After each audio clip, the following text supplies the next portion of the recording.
mic check, please. Hey everybody, welcome back to the Ducks Unlimited podcast. I'm your host, Chris Jennings. I'm your host, Dr. Mike Brasher.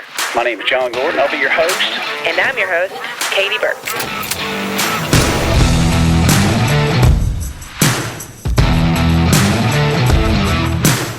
Welcome to the Ducks Unlimited podcast, the only podcast about all things waterfowl. From hunting insights to science-based discussions about ducks, geese, and issues affecting waterfowl and wetlands conservation in North America. We bring the resource to you, the DU Podcast.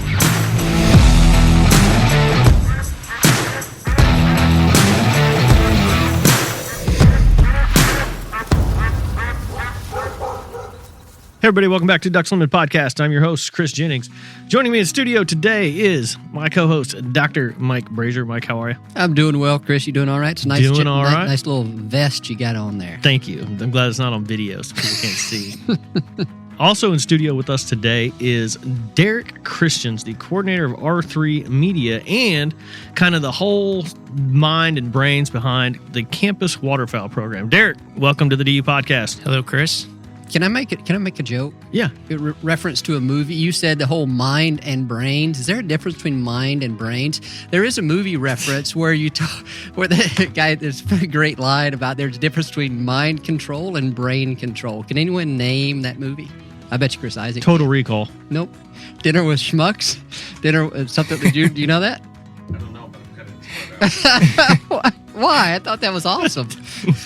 So, Derek, we wanted to bring you in here for the DU podcast today and just really, we do this with every guest that we have on the podcast, so we'll do it with you, but then also kind of allow you to introduce all of Campus Waterfowl, and we'll dig deeper further into that. But before we get into that, kind of introduce who you are, where you're from, and how you started Campus Waterfowl. Well, to kind of start off, I grew up in southwest Minnesota, small town on an acreage south of Westbrook, Minnesota is the town. Grew up hunting. Family was big into hunting. It was a thing where family members would travel into our acreage, and we would go hunting on the weekends and everything. So it was a big thing growing up, a family affair type deal. And later went on to college at South Dakota State, where got more into waterfowl hunting. Great hunting out there and everything like that. But then started a social media page with some friends and I, not Campus Waterfowl. I'll never take credit for starting Campus Waterfowl. And that's something a lot of people think I did, which I didn't. And started a social media page and then started reaching out to other social media influencers, you could call them, on Twitter, Instagram at the time. And a guy named Jason Cruz reached out to me. Kind of him and I sparked up a conversation, but he was the one starting this thing called Campus Waterfowl. Cool. And it's kind of blossomed into now it's just a DU Ducks Unlimited program. Kind of talk about that, how, DU kind of approached you about that and to bring Campus Waterfowl into Ducks Unlimited. Mm-hmm. Yeah. So when I got started with Campus Waterfowl, it was 2014. So it's definitely been a long journey, now being 2022, almost 2023. And so how it came about with Ducks Unlimited was over the years we've known, obviously about Ducks Unlimited, and it just seemed like we've been working together, trying to accomplish the same goal for the longest time. And I over the years had conversations with DU and everything, but then in the years started this collegiate waterfowl tour, which we'll probably touch on later in the podcast, where it's a video series where I actually travel to colleges, hunt with students, and show that lifestyle and highlight students around the country. I think it was by right before season 3, I pitched it to Ducks Unlimited to be a sponsor and everything. That night, if not the next day, I get a call back asking if I'd be interested in coming to work for DU and the brand coming along with myself as well. So definitely a dream job scenario. So my wife and I moved down to Memphis, Tennessee, and now here we are. It was interesting, Derek, because I'm not on social media a lot, contrary to what my wife says. But I do remember seeing Campus Waterfowl, and I think I was following what you were doing, and then the next thing I know, I hear about Campus Waterfowl developing a relationship with Ducks Unlimited. I thought, that's kind of cool. But I want to go back, and I guess whenever I'm kind of curious how you came up with the idea, what the response was. Like, you're kind of taking a risk by starting something, investing your time into something. Was there a moment where you realized that there is some potential here? You know, that there's interest in doing this in the tour, the Collegiate Waterfowl Tour, which, as you said, we'll talk about. But I'm just kind of curious how all of that came about and when you started to realize there might be something here. And to do it for so long, that's the part in me that I thought I was crazy for keep doing it. And what drove me to keep doing it was the fact that I felt like there was potential there for myself to have a full-time job and doing this full-time because of our successes early on. But then also about, I would say come probably 2018, I started learning about the R3 initiative and how the college demographic played a big role in that, and just all the connections I had, all their positive experiences being associated with the brand and everything like that. There's something there that you couldn't replace with something else, and I think I saw current students having benefits, and I knew students down the road would have benefit from a brand like Campus Waterfowl, or like a social media page highlighting their experiences and their skills and things like that down the road too. So I definitely did not want to let go, and kept it going over the years. And kind of, I would say DU was kind of the saving grace to kind of now keep it going, I would say. And it's kind of a fresh start. So, Derek, kind of explain how you choose. I mean, the entire premises of Campus Waterfowl is based on you were traveling around and you were hunting with different colleges. You know, I'm sure you did San Diego State, which was yours, but you never did. No, okay, no, that's South interesting. Dakota. South Dakota. What did I say? San Diego? San Diego. San Diego. I was thinking SDSU. No. How do you choose which colleges you're going to go and, make videos with?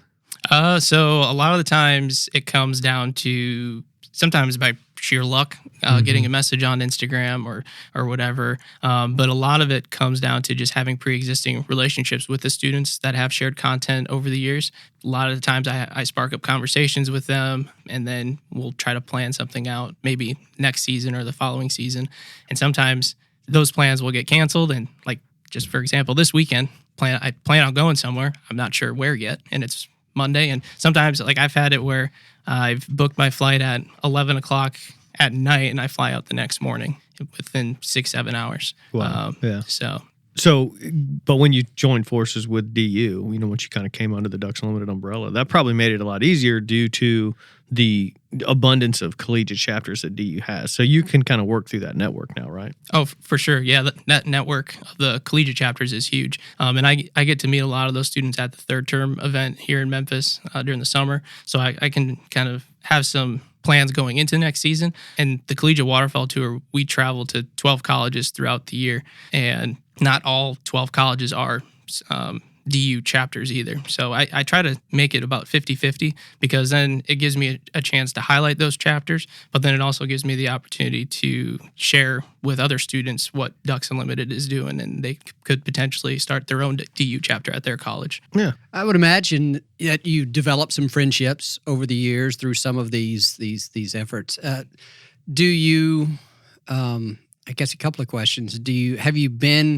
How often do you go back to a location to hunt with the same group again? But then also, I guess more interestingly would be, how many people that, let's say, you met 3, 4, 5 years ago do you still stay in touch with? And are any of those have they made their way into the conservation community in any way? So first question, like, I've got probably getting close to 40, 50 colleges I've been to, just all now that this being season 4.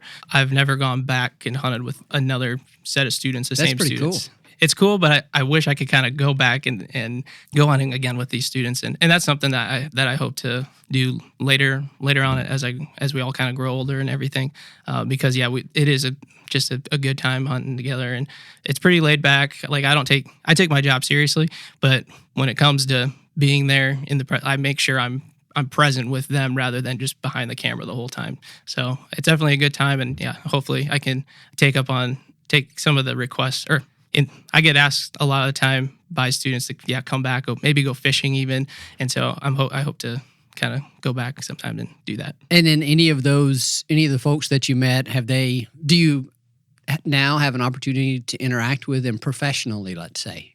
There's actually been a couple now that have been hired by Ducks Unlimited, Oh, so that's cool. really cool. And then even I know some of them are working towards maybe working for DU or other conservation organizations, or even just going into the science. But a lot of times, sometimes they're engineers, sometimes they're going animal science. They're all over the place with their degrees.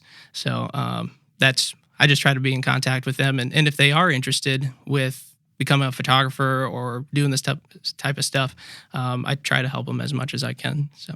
Now, for our listeners out there who may have not seen anything from Campus Waterfowl, can you kind of describe what your production looks like? You know, how long is it? Where can they view it? Things like that. Like, how is Campus Waterfowl packaged for the outside audience? So what I try to do with my content is make it as relevant as possible and as relatable as possible. I tell students that when I go hunt with them, it's very home video, kind of over the shoulder, rather than cinematic, beautiful shots, things like that. Because one, I'm not that good of a videographer, and so I try to make it work, and make it kind of my own and something that they can look back on and kind of relive.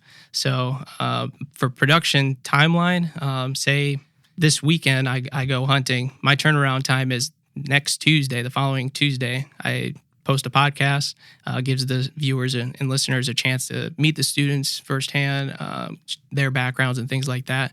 The first hunting video will get posted on a Thursday, and then the following week, same thing, Tuesday, Thursday, 2 more videos from that last weekend. And then that Friday, I'm traveling again. Yeah, so you're running basically, it's like 2 weeks of a content package. Correct. Yep. With that one school. Yep. Okay. Yeah. Yep.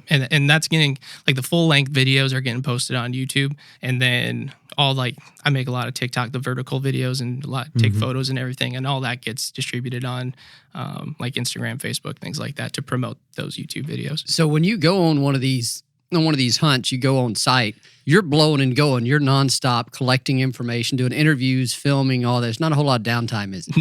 No, definitely not. Maybe for like a quick 20-minute nap, but after the hunt or something. But yeah, typically I fly in or drive, get there, I'd say Friday afternoon, get a chance to have dinner with the guys, get a game plan for the weekend, or scout. We're scouting right away. And then we're hunting Saturday and Sunday mornings, and then flying out right away Sunday. But from time I get there to the time I leave, it is just run and gun the entire time. Got the cameras rolling. We're just scouting, hunting, trying to sleep, eat. There's been times where I don't think I slept in a bed. We slept in the boat, and I think maybe got 2 hours of sleep over the entire weekend. So wow, it's been cool. minimal. Cool. And so then the podcast that you said, that's released on like what, a Tuesday or typically something on like a that? Tuesday. And so that's, people can find that. It's Campus Waterfowl podcast. They can find it wherever they Correct. get podcast. Yep. It's just us. And then I make sure I got the camera rolling on that as well. So those usually last about an hour, a little over an hour, but it's pretty laid back of us just kicking back on a couch or in their dorms or wherever we can find a nice spot where we all can fit and just talk hunting. All right, we got a couple more questions here for you, Derek. But before we do that, let's just go ahead and take a quick break. Is that cool, Mike? Yeah, let's do it, man.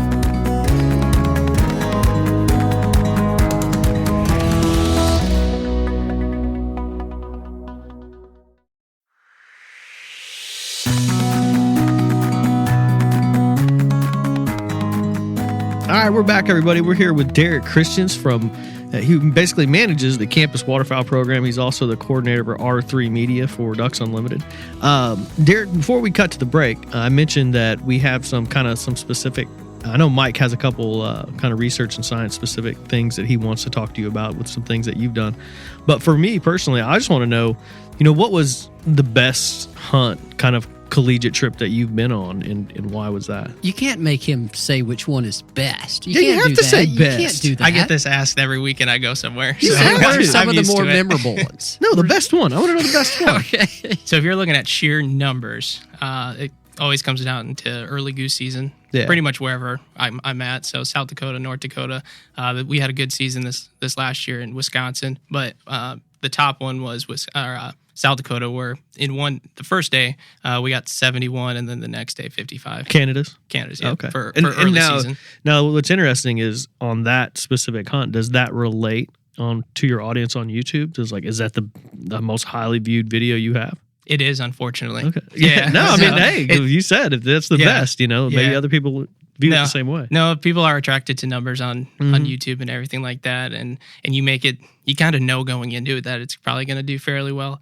But that one was the top one. But there are other videos that I would say that I like more. Yeah. That one. And if people are wondering who Derek Christians is, like they don't. About the only time they would see you is in the podcast discussions, right? Because nobody knows who I am. That's right. So that's the beauty of the videos, of this. and Derek doesn't talk. You don't see him. You might ask a few questions here or there, but you have to be a pretty regular viewer of the content to know who I am actually, and to watch and listen to the podcast. But a lot of the times I'm just the guy behind the camera, and that's about it. Sometimes I'll get a chance to shoot and I'll pass the camera to some of the other students, and they'll film me shooting. But most of the time I'm behind the camera.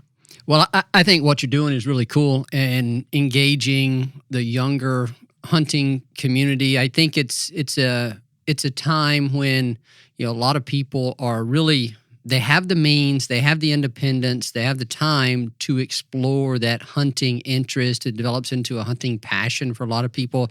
They have an opportunity to bring new people to the hunting community, hunting experience. We've talked on other episodes about, well, it was with our recap of the first hunt over in Arkansas, that it takes a lot more than just one hunt to make a hunter. And so college students, that's a time when a lot of that can happen, those formative years for new waterfowl hunters.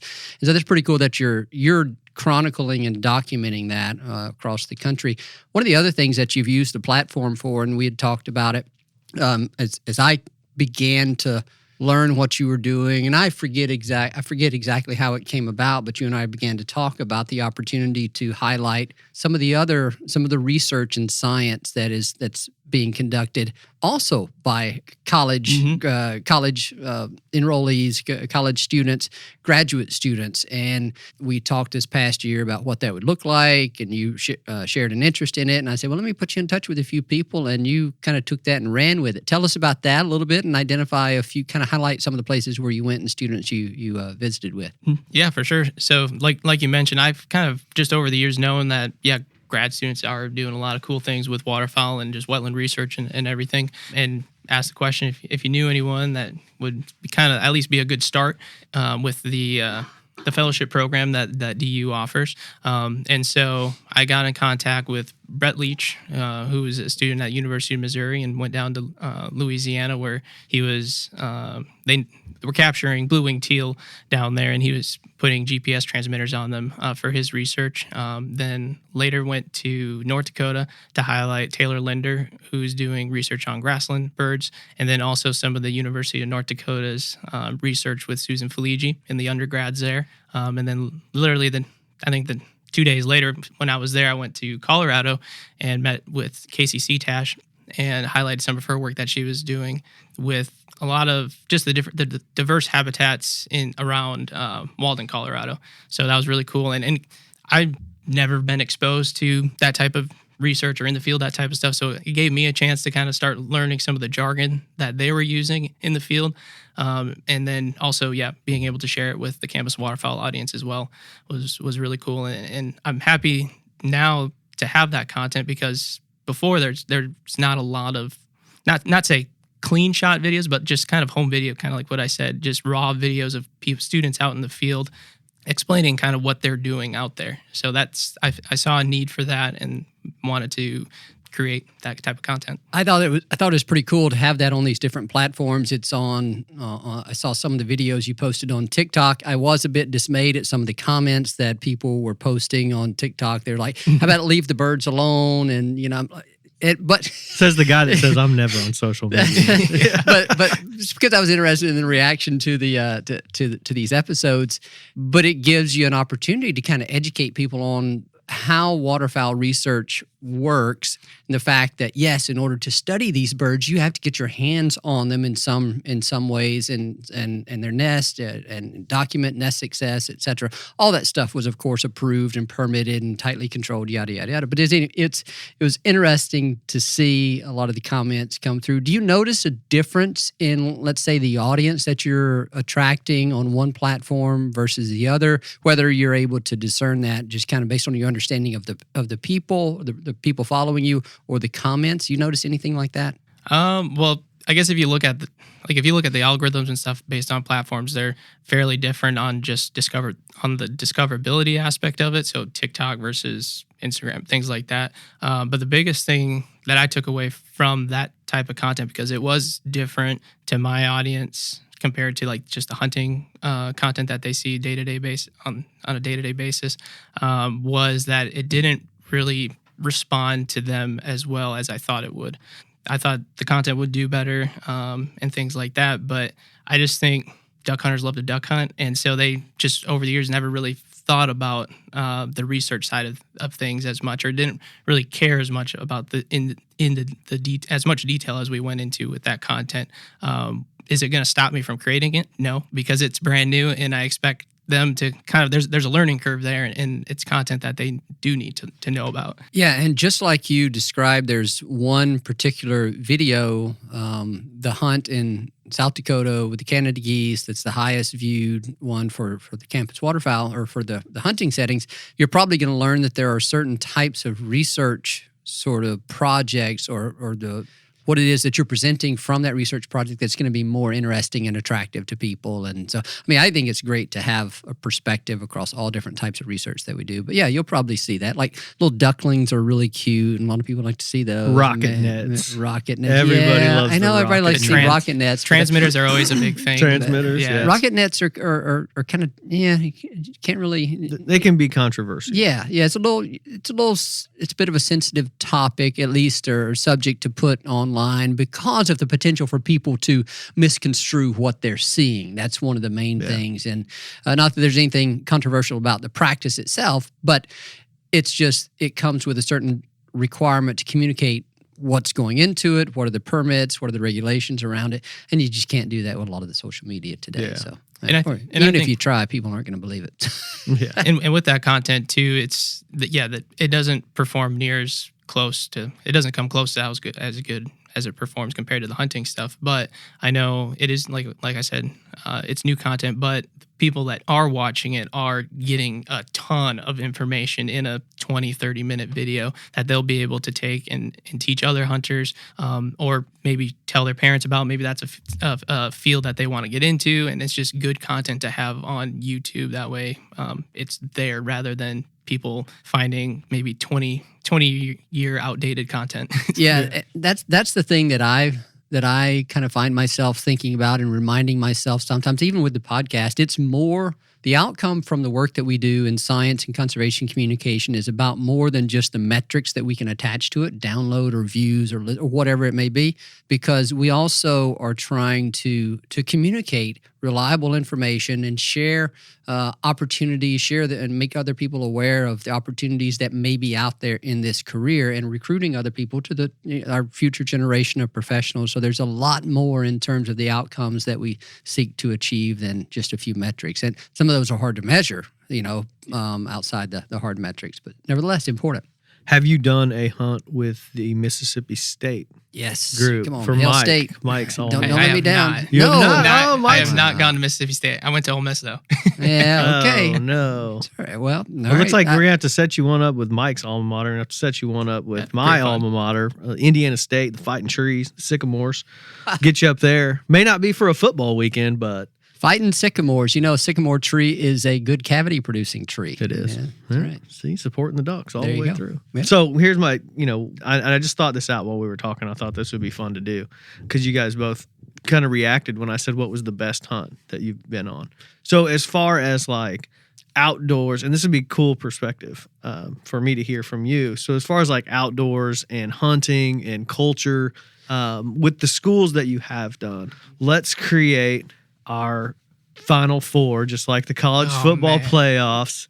So let's can't- rank the top now, four. You know, among those, well, it's you're not ranking really them- fair you're though ranking them because among Mississippi State's not culture. in there yet.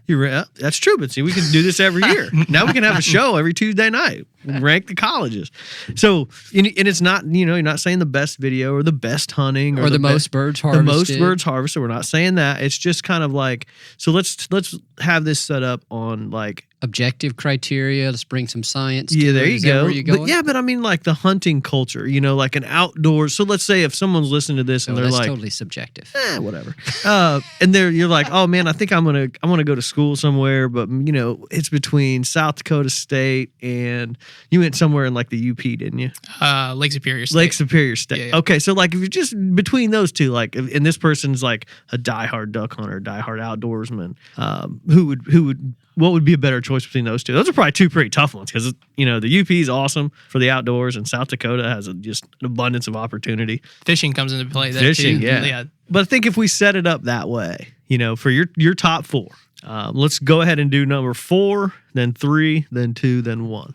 So, I got just in case any of the students I've hunted with are listening. This is all right. not, Expect nothing them to against be. that. Right? that's all right. Yeah, no. or set how that- they hosted. They did all the students I've gone with. Yeah, don't have take been no great. one take this person. yeah. Let's just set up this way. And if you're not happy with it, you can always invite Derek back. It's hard to put like South Dakota on there because I went there. Yeah. Went there and I lived through the college days there. I would say like ones that come to mind right away. Can I go like by state? Yeah, go ahead. Okay, state. I would say Louisiana's up there. Just culture. Have you done experience. multiple Louisiana schools, correct? Went to Lafayette.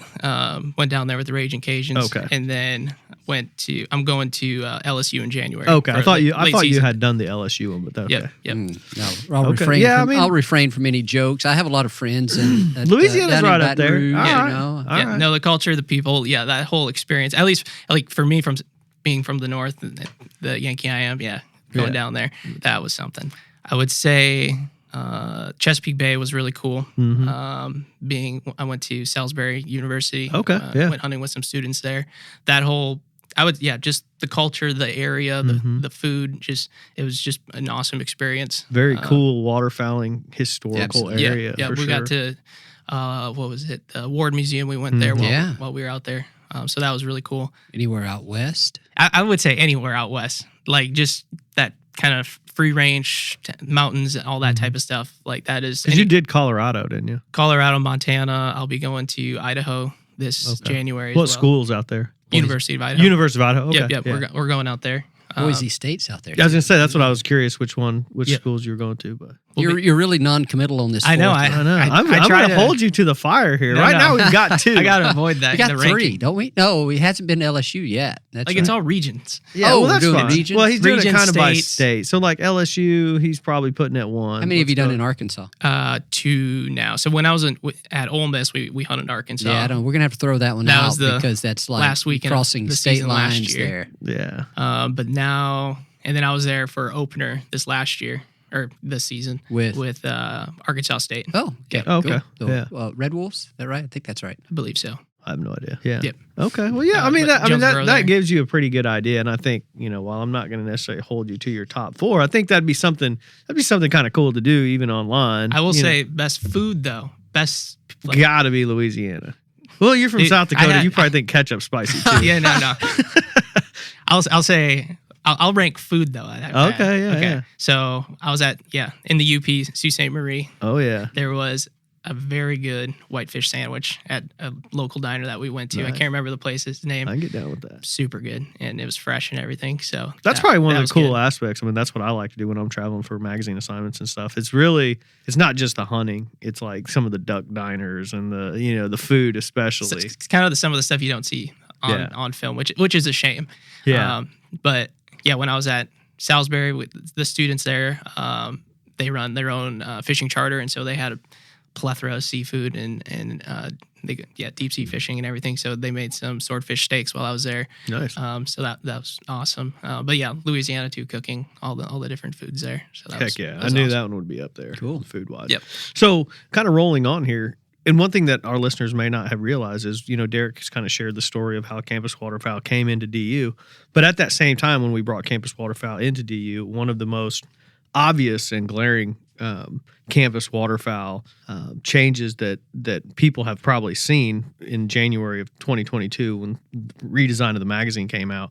We redesigned the varsity section of the magazine to literally, it is called Campus Waterfowl. So people may have noticed that, and that's kind of where this Campus Waterfowl came from. It's kind of just a little Campus Waterfowl fun fact there. But Derek, so, moving forward, like what's the, plan going into this year, finishing out this year, and then, going into the next year? What are there any changes, anything that people should kind of look for that would be exciting?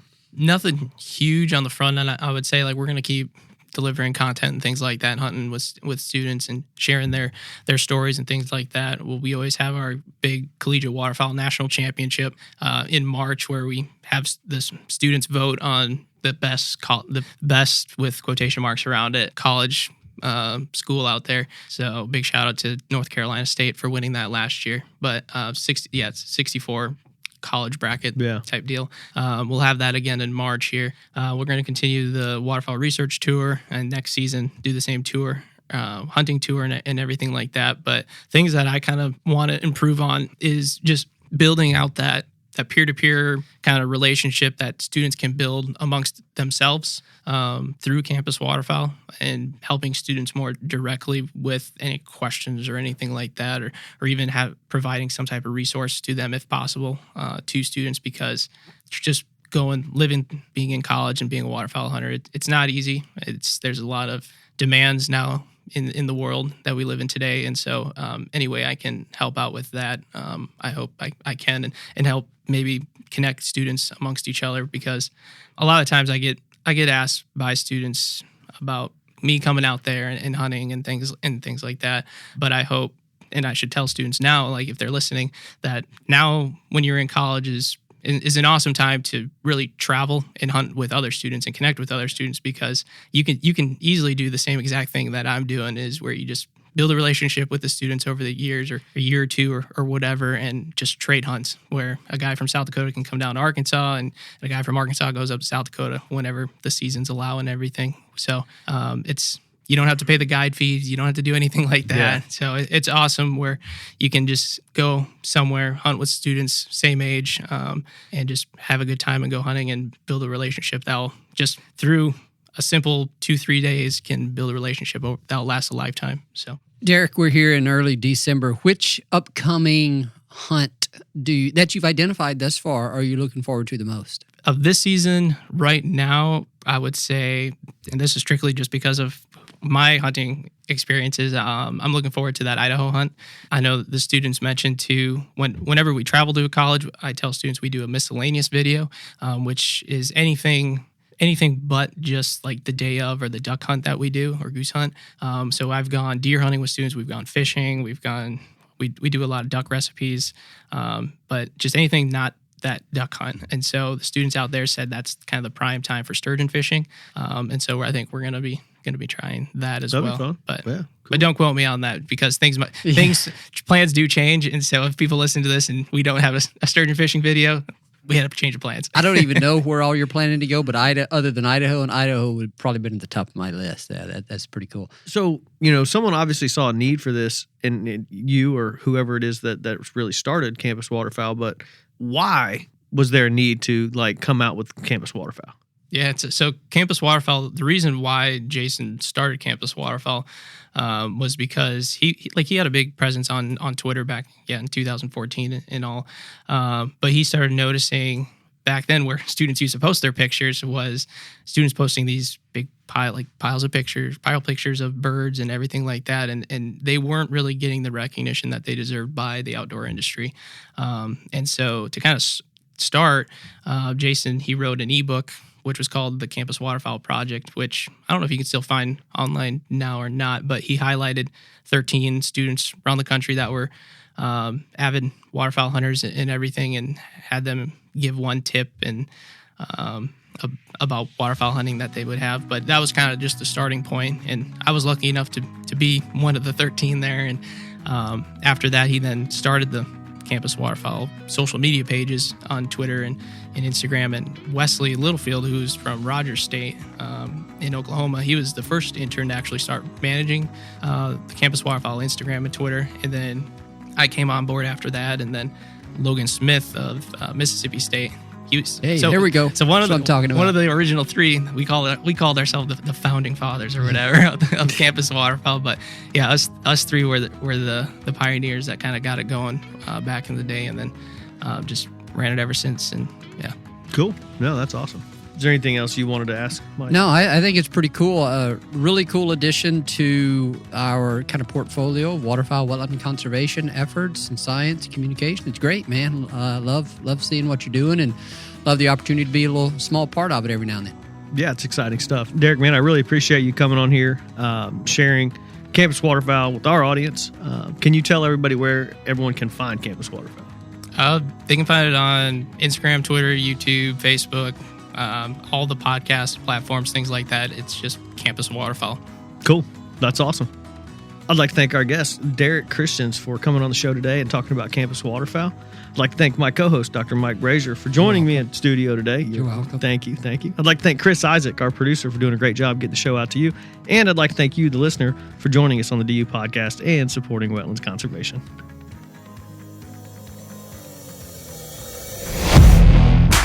Thank you for listening to this episode of the DU Podcast. Be sure to rate, review, and subscribe to the show, and visit www.ducks.org/DU Podcast for resources based on today's topics, as well as access to more episodes. Opinions expressed by guests do not necessarily reflect those of Ducks Unlimited. Until next time, stay tuned to the Ducks. Stay tuned to the Ducks.